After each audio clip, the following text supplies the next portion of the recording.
initiatives, and I joined in as a legal officer, and one of my main assignments was public interest litigation, coordinating issues of land and environmental governance. And one of the cases that I got involved in at that early stage of my work was offering technical support and mobilizing resources to support the famous case of the Ilchamos community,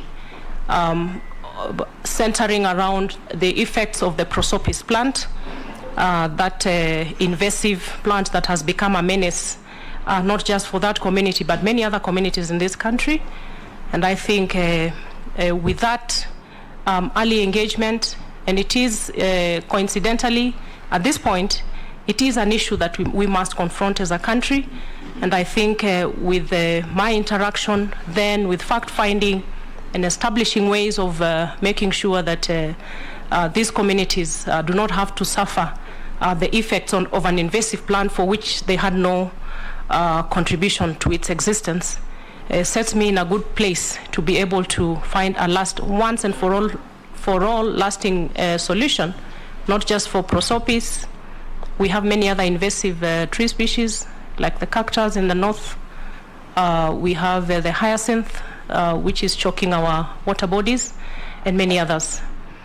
At that point, I also got to participate in various regional and international fora, still in the area of land and natural resource management and governance.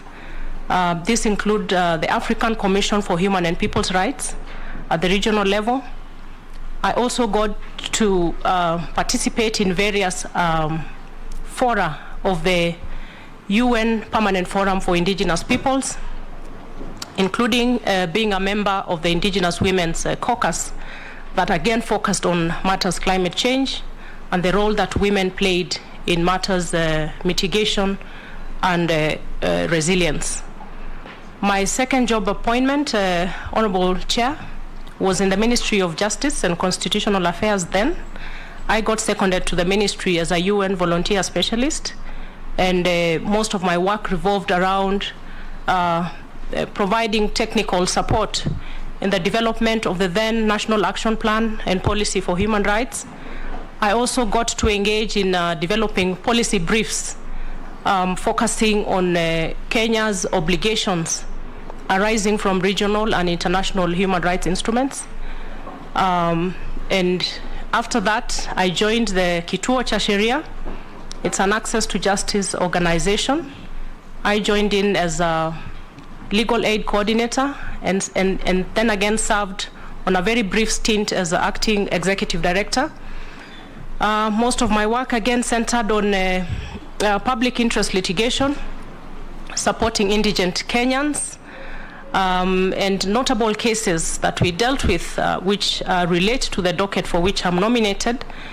I dealt with a case in the Tana Delta ecosystem, focusing on the environmental impact of government projects in very fragile ecosystems.